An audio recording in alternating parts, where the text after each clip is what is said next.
Depois da cruz. E agora? O que acontece quando a Páscoa acaba? A cruz está vazia, o túmulo também. O eco do terceiro dia ainda reverbera no céu. Mas a multidão já foi embora. Os panos foram dobrados, a pedra removida. A vitória aconteceu. E agora? O que acontece depois da ressurreição? Quando a emoção do domingo passa, quando o silêncio da segunda-feira chega, quando as luzes da celebração se apagam, o que resta? Será que a ressurreição foi apenas um final glorioso? Ou seria, na verdade, um começo secreto disfarçado de fim? Essa é a pergunta que ecoa no coração de quem viu o milagre, mas agora precisa viver o ordinário. De quem ouviu o Ele vive, mas ainda lida com uma alma cansada. A resposta não está em palavras, está em passos. No caminhar, arrastado de 2 discípulos. Na estrada de Emaús eles tinham visto tudo: o sangue, o medo, a escuridão do Gólgota. E agora eles caminhavam, não para Jerusalém, mas para longe dela, para Emaús, uma vila pequena, um refúgio talvez, um lugar onde poderiam escapar do peso do que viveram. E no fundo, fugir de si mesmos. Mas é nesse momento, nesse exato estado de confusão que Jesus se aproxima. E o mais lindo, ele não se apresenta, ele caminha com eles. Essa é a pedagogia do ressuscitado. Ele não força a sua presença, ele compartilha o caminho, ele entra na nossa confusão. Ele não traz respostas prontas, ele faz perguntas. O que vocês estão conversando no caminho? Ele nos obriga a colocar em palavras a dor que nem sempre conseguimos entender. E talvez esse seja o primeiro passo depois da cruz. Aprender a caminhar com Jesus sem reconhecê-lo de imediato. Aprender a confiar, mesmo quando tudo dentro de você grita dúvida. Aprender a perceber sua presença, não nos milagres espetaculares, mas na constância do caminho. A ressurreição não se trata apenas de um evento histórico. Ela se trata de uma transformação interior contínua, de uma fé que precisa deixar o túmulo e aprender a viver no mundo real, porque o Cristo ressuscitado não aparece no trono de Roma. Ele aparece no meio da estrada, no meio da caminhada, no meio da nossa humanidade. Ele aparece onde estamos. Aqueles 2 homens estavam frustrados, esperavam libertação política, mas receberam um convite espiritual. Esperavam glória exterior, mas receberam pão partido. E é nesse detalhe que tudo muda.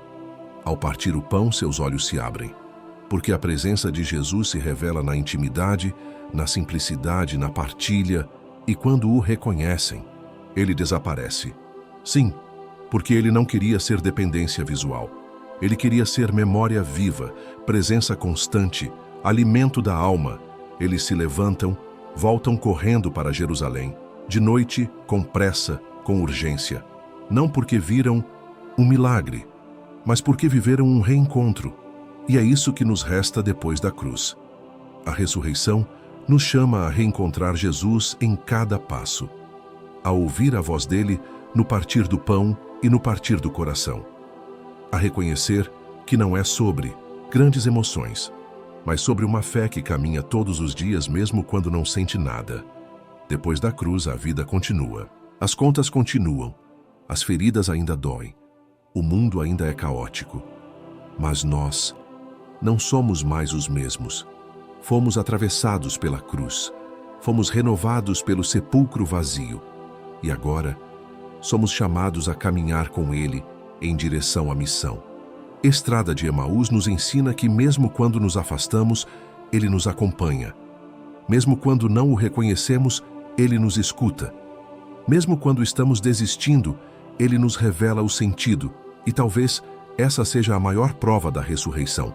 Não o túmulo vazio, mas o coração que arde quando ele fala. Hoje talvez você esteja como aqueles discípulos, cansado, frustrado, confuso. Mas Jesus ainda se aproxima, ainda caminha, ainda pergunta: você está ouvindo? Porque ele continua quebrando o pão, continua acendendo corações, continua chamando pessoas comuns para continuarem o que ele começou. E agora, é sua vez de decidir. Você vai permanecer em Emaús ou vai correr de volta para a missão?